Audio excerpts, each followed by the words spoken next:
Facing challenges conceiving? Experience compassionate care from leading fertility experts at Pinnacle Fertility, Ohio.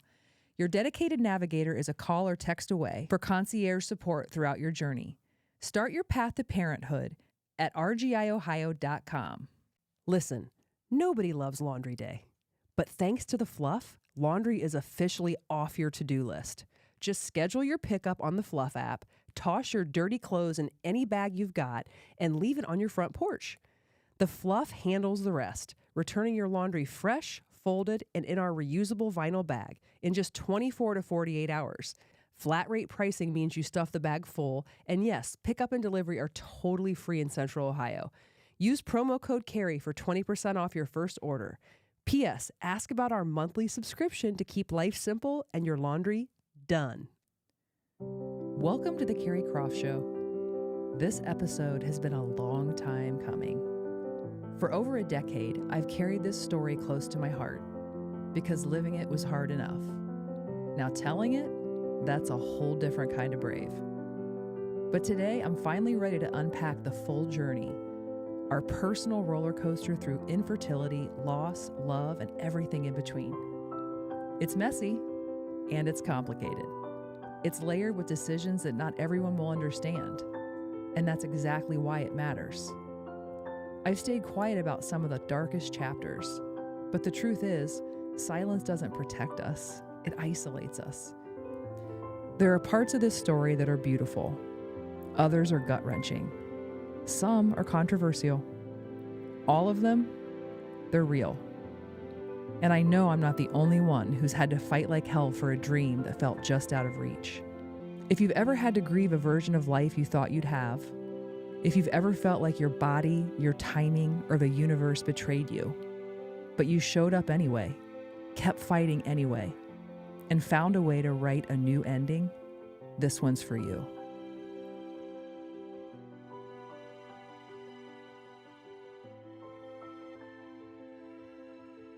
My name is Keri, and I am the proud mom of Dane, who is 6.5 years old, and Kyle, who is 20 months old.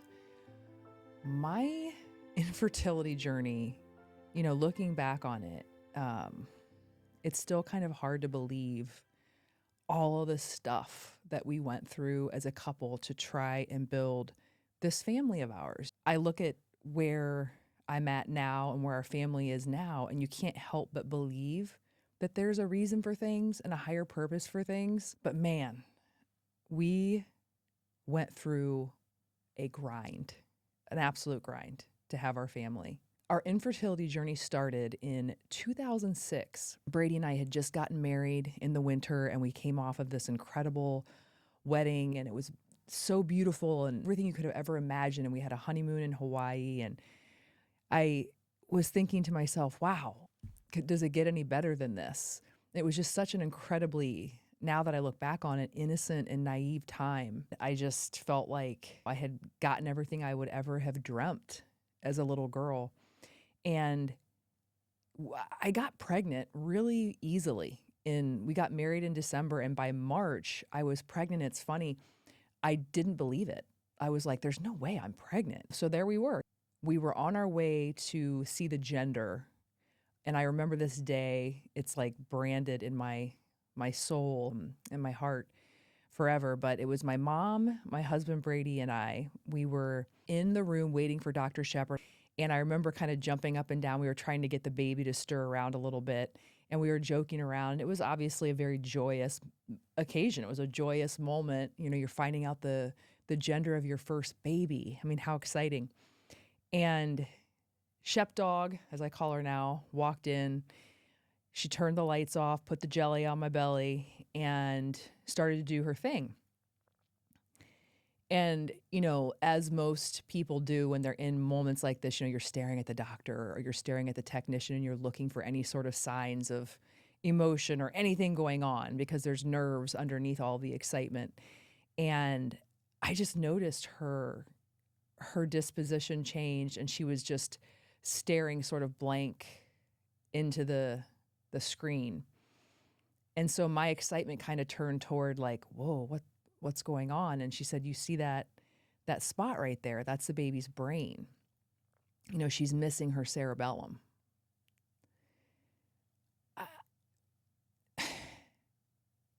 I don't even know. I think that moment I was in such shock. It was something. And so they took me into a room and they did some other blood tests to kind of figure out specifically what was going on, but it wasn't going to be good. So Brady and my mom and I, there's a little bench outside of the doctor's office, and I remember sitting in between the two of them, and they were both really emotional. I just remember sitting there, and I was just kind of numb. That's a freight train. Like, that's a freight train that hits you so hard, and you're never the same. So we get home. The first phone call I made was to my dad, and I said, something's wrong with the baby. I remember a lot of tears. And, now you're faced with this decision that no one should ever have to be faced with. Do you carry this baby to term? And, you don't know if she's going to pass away in vitro. You don't know if she's going to make it out. And when she does, it was horrifying. And I can remember Brady and I having the conversation. He says, what if I was meant to do this? And I remember specifically saying to him, I can't do this. This is the first time I've really talked publicly about our choice to deliver Angel early. There's just so much to talk about. And this is a big conversation, but it's something I do want to come out and say, like, we made this choice to deliver our baby early. A woman's right to choose has always been important to me, but I've lived this and I understand the gravity and the just the horrible decision that you have to make. And I feel like that is a woman's right to do that. And it's not for somebody else to tell her whether she can or can't. And it was the worst, hardest decision that I've ever had to make. The thing that Dr. Shepard, I'll never forget her saying to me is, Keri, no one knows what they would do in this situation. You really don't. And until you're in that situation, you have no idea what that's like or what it feels like to be faced with that.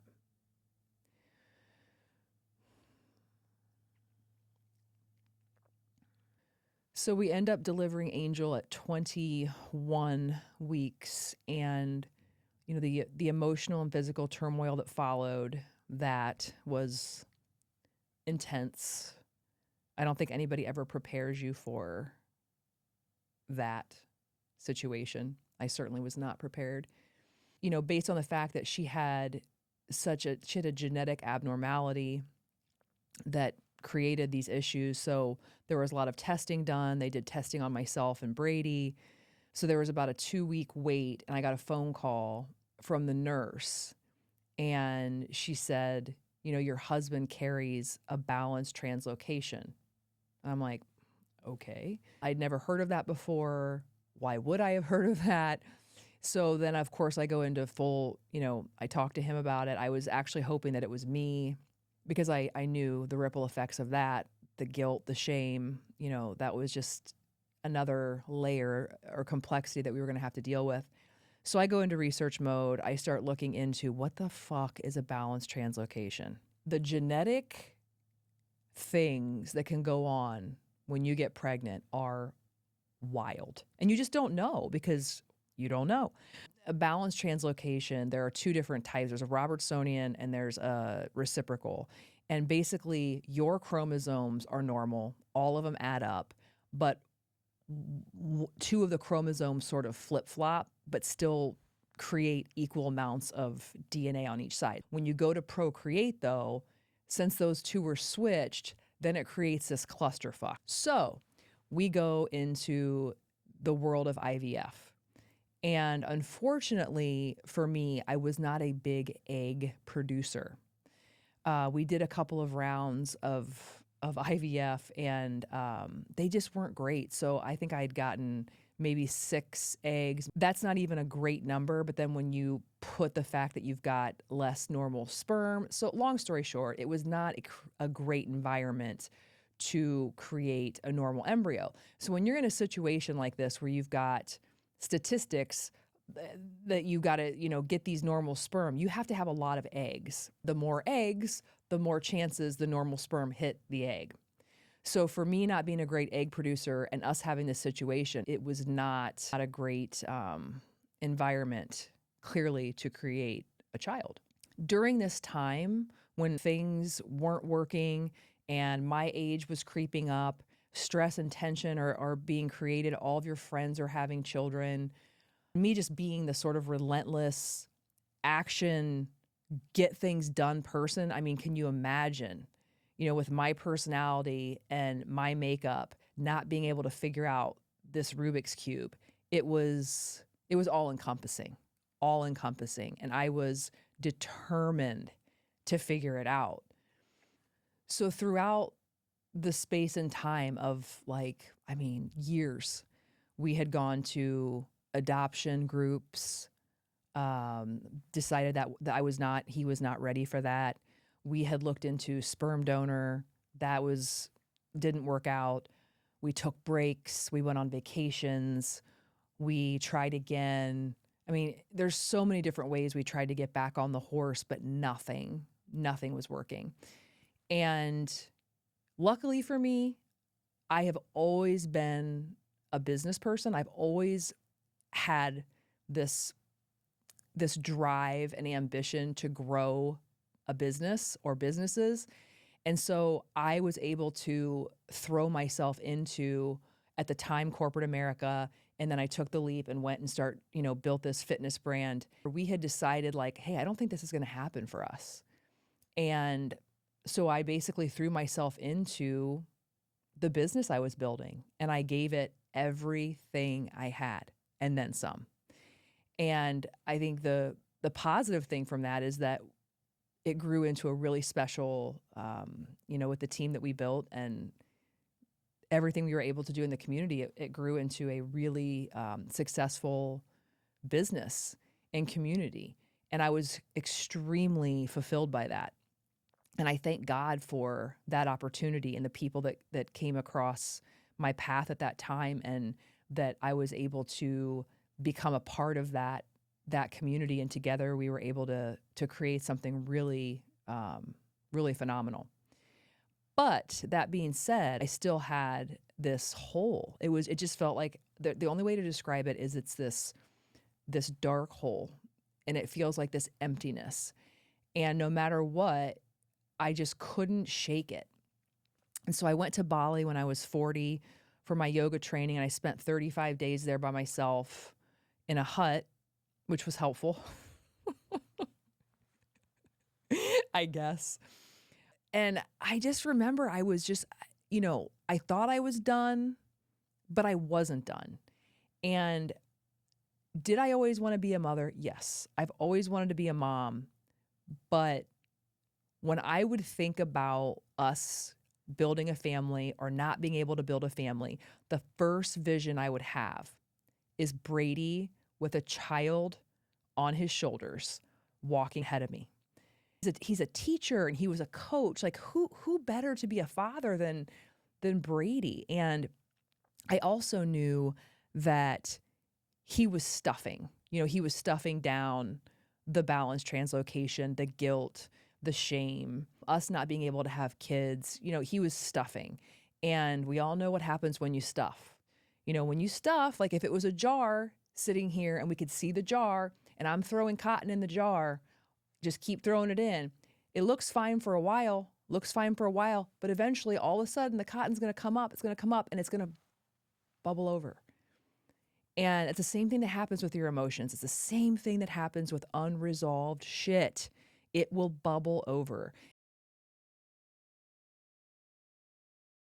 I really, really wanted a family for us, for him, for me, for us. I knew he could do it. I knew with all the research that I did, so many men have abnormal sperm. When I started thinking about it, I'm like, okay, this is all statistics. This is all probability. If I had a bunch of eggs and his sperm, we could do this.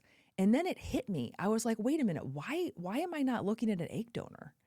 I'm totally fine with that. Like I had sat with all of these different options and the idea of never having children for years.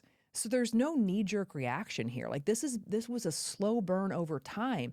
And when it hit me, I was like, oh my God, of course, if I can convince him. So in my mind, I'd already made the decision, like, I really think we should do this. We should try to use an egg donor. And of course, that sounds crazy. And I've never talked about this publicly before until now. And I've been wanting to talk about it because it's part of our story and it's very important. But it's a wild thing, kind of similar to surrogacy, right? Like you hear about it and you're like, what? What the fuck? So I approached him with the idea of getting an egg donor. And of course he was like, you are batshit crazy. And I was like, well, you know what? I might be, but I think this is a great idea. And I was like, at a minimum, it will satisfy I had this need and desire to really see that like we could create these normal embryos with his sperm. I mean, it was like this itch I couldn't scratch. But I knew in my heart that if I was right and we were successful, that we would ultimately try to implant said embryo. So I'm like, let's just take this one step at a time. So anyone who's ever gone through the process of looking for a donor, egg or sperm, it's wild. I mean, you question everything. You question when they say truth is stranger than fiction, you're like, this is what they're talking about. You go through all these different profiles and, you know, I can imagine it being sort of like a dating app, but like 20 times scarier and weirder. So we had gone through, or I had gone through, and I would just show him certain things. I probably went through like, I don't know, 4 or 5 people that I really liked, but then I stumbled across the one. And there were a lot of reasons and a lot of things I loved about her. And I just felt this interesting connection with her. And so the rest is history. So we used her, and her cycle was very successful. We were able to get, I think at the end of the day, it was probably like 11 or 12 normal embryos. And I always knew, I was like, there's a little boy out there and he's in the universe somewhere, and I'm bringing him home.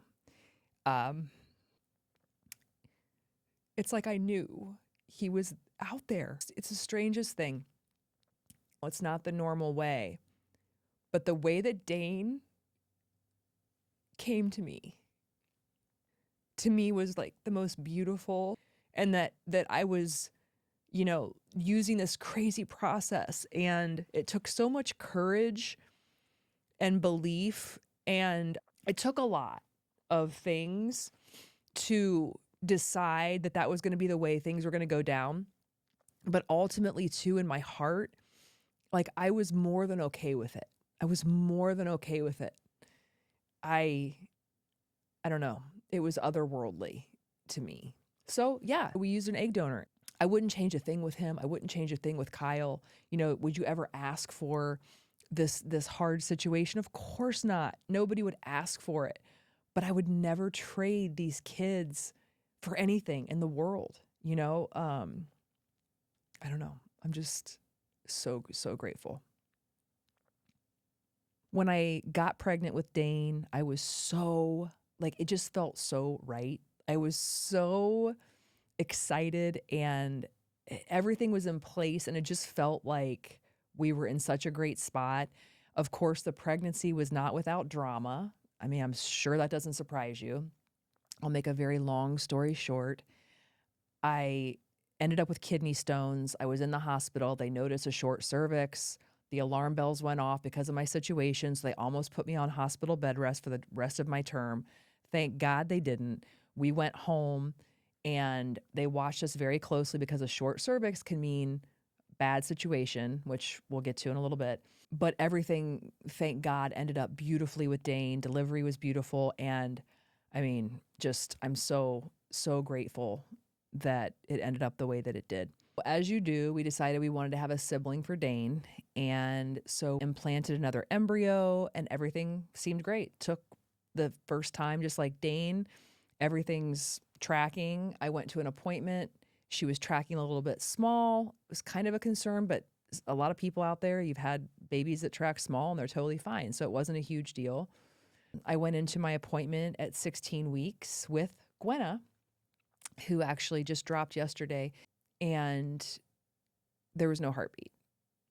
So it was just heartbreaking. So I had been there before with Angel. We decided to deliver her. We named her Hope. And that was just, it was devastating. It was just another, like, wow, how is that even possible? We circled the wagons, had a conversation with Dr. Shepard, with Brady. It was like, should we get a surrogate? Is this my age? Was this a fluke? She's like, I wouldn't tell every 47-year-old to carry a pregnancy, but like you're in shape, you're healthy, you're strong. I don't see any reason why you wouldn't be able to carry your own child. And so we decided to try one more time with my body.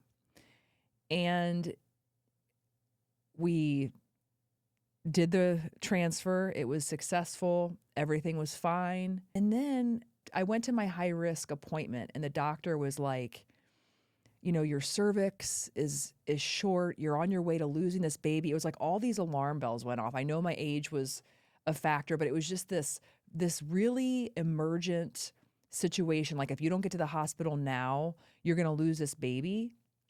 And so everybody went into like panic mode.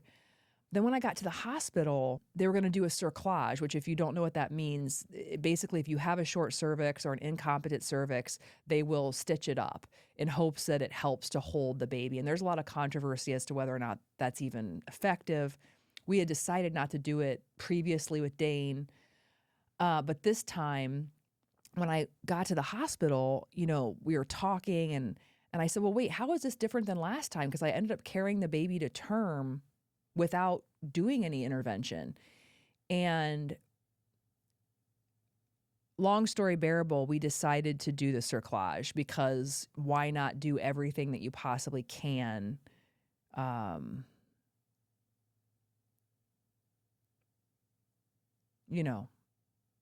not do everything you possibly can?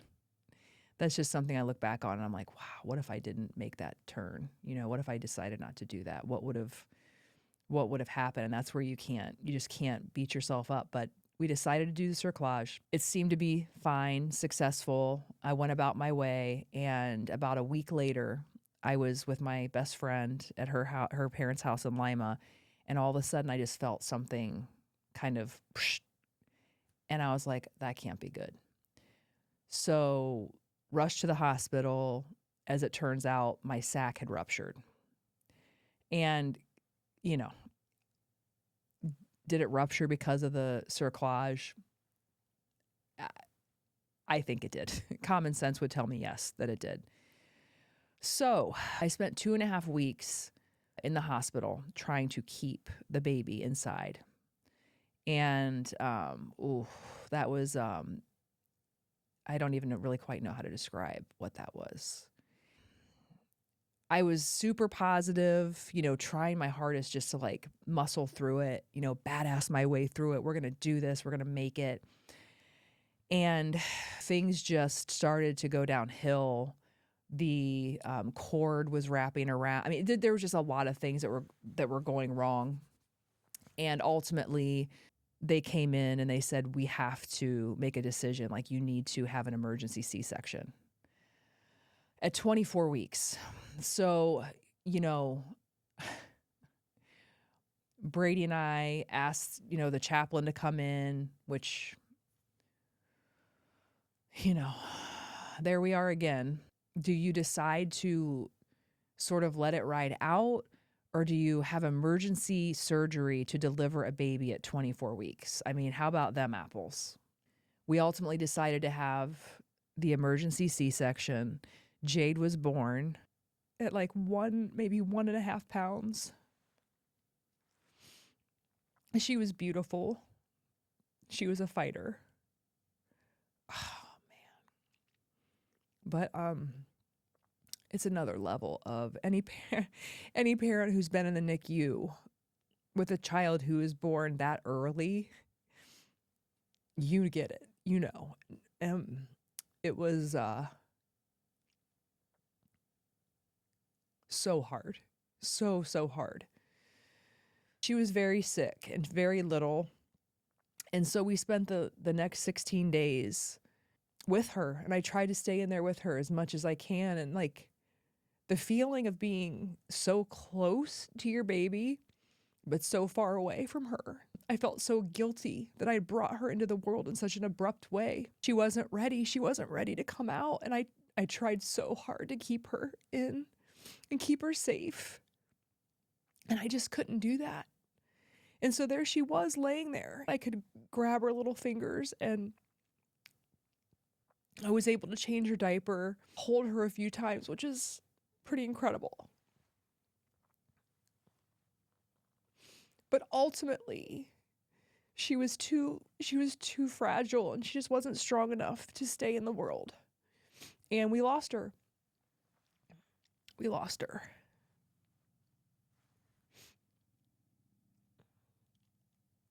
Sweet girl. She was a really sweet girl.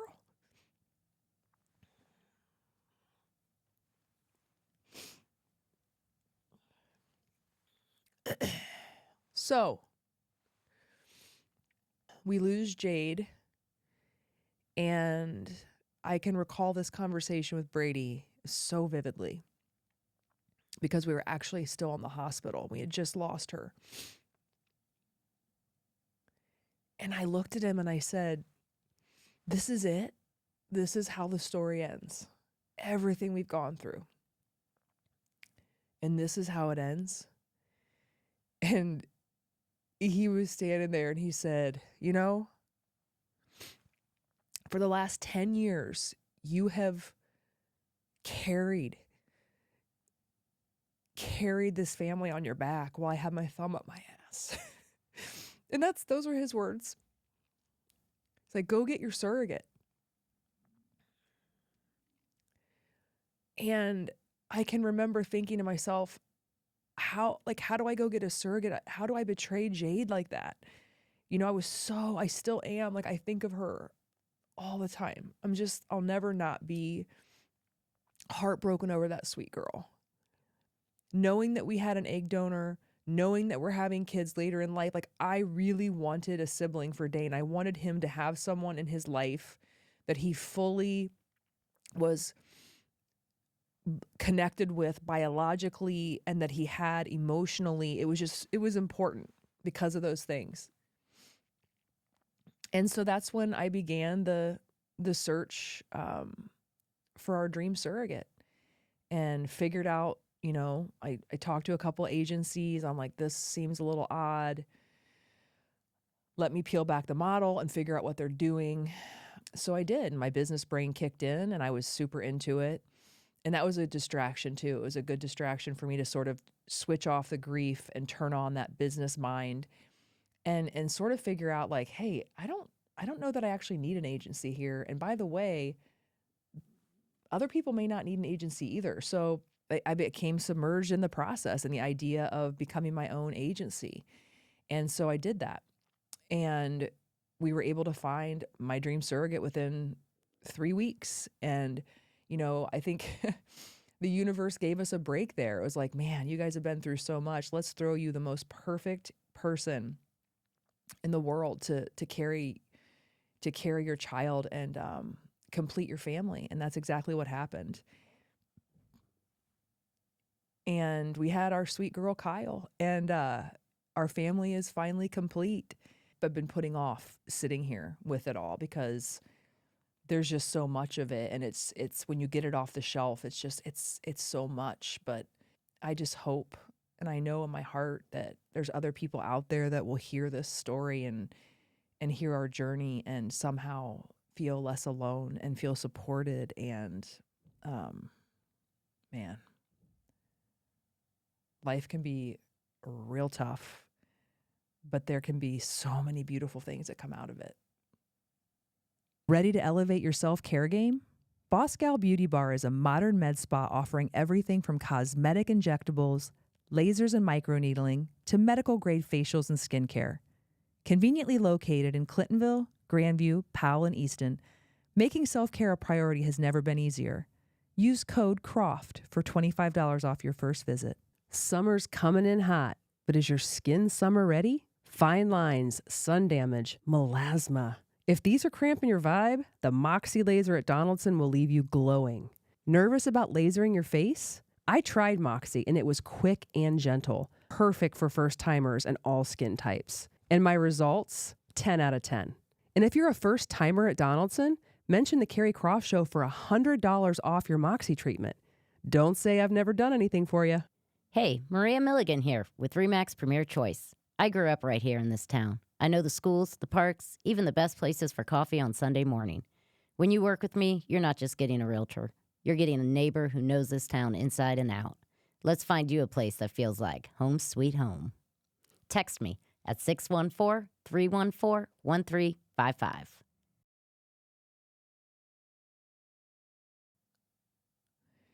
This journey impacted my mental health significantly. It's going to impact anyone's mental health significantly. It affects your marriage. It affects your relationships with everybody around you. And it's very, very challenging to navigate. So my advice for anybody who's going through it would be just do your best. Get your game plan together. Communicate openly with your partner. Give your partner grace and know that they're not going to handle things the exact same way that you are. And if you are in a heterosexual relationship, the male is going to experience this differently than you. It's the way it's designed. I don't know. Ask the universe. But they're going to handle themselves differently. So communicating openly, therapy is so helpful, so important. And it's not a negative thing. It's such a positive thing. It's a proactive thing. Therapy for anyone is important. But when you're going through this, just to kind of have somebody in the middle, just maybe moving your lens over a little bit so you can see a little bit clearer into somebody else's perspective is a gift. So do it. Do it early. Do it often. My advice for people who are on the outside, on the periphery, maybe who haven't really dealt with this situation, or if you are dealing with someone in your life who is going through this, say less, ask questions gently, but not out of your own weird curiosity, more around, how are you? How can I support you? I don't know how you're feeling. And I would really love to know, how could I make you feel better? Or what could I do to quietly support you? And the answer could be nothing. But damn, the fact that you took the time to ask and the fact that you want to take action on my behalf, that is so, so incredible. That's friendship. This goes without saying, but I do feel like if someone's confiding in you with their infertility journey or any journey, keep it sacred. It's not for your phone tree. It's not for you to be a carrier pigeon to go talk shit about. That's not friendship. And if you think it is, you may want to think again. It's not. So hold their story sacred as you would your own. There are so many positive things that came out of this experience for me. It reaffirmed what I already knew about myself, which is I'm brave, I'm confident, I'm strong, I can do hard things, I can take a situation that is less than ideal and sometimes horrible, and I can move through it, and I can see the other side and find the gifts in it. That type of shit is important in life, no matter what you're dealing with, to be able to take a card that life has dealt and say, oh, well, that card sucks. This card sucks pretty bad. But how am I going to play my hand? The situation also made me extremely empathetic and compassionate to other people's plights. The way that I attack a situation, so if I hear something that I've never experienced or a situation that could potentially be something that you would judge quickly or reflexively have an opinion on, the first thing I say to myself is, have I experienced this?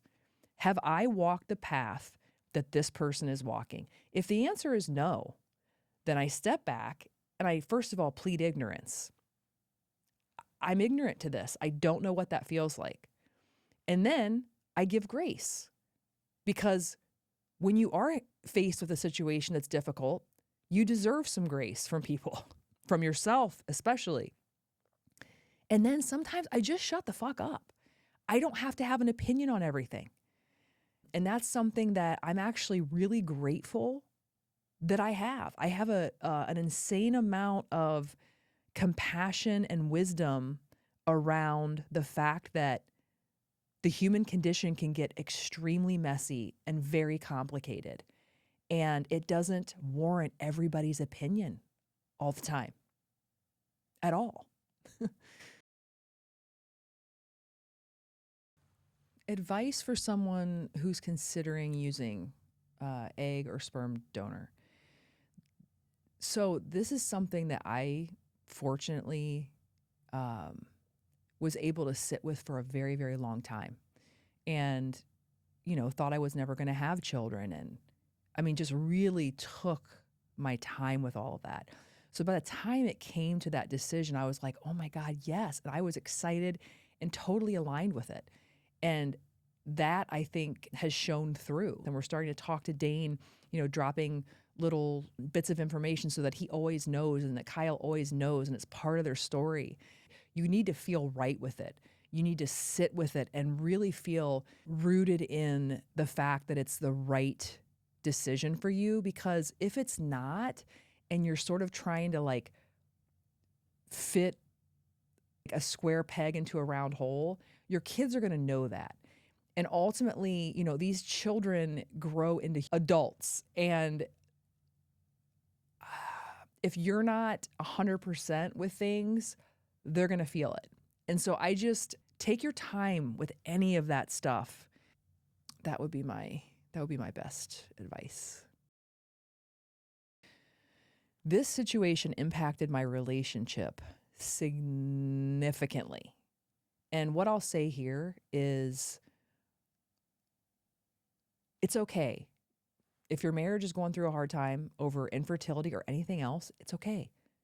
It's going to happen. Marriage is challenging. It's two people coming together and living together through everything. And just common sense will tell you, you're going to go through some shit. Brady and I definitely had our share of really hard times. We separated for a while. I don't want to say too much about our relationship because I don't want to jinx it. But we are in a space today with these kids where I'm like, I cannot believe it. I can't believe that we're here.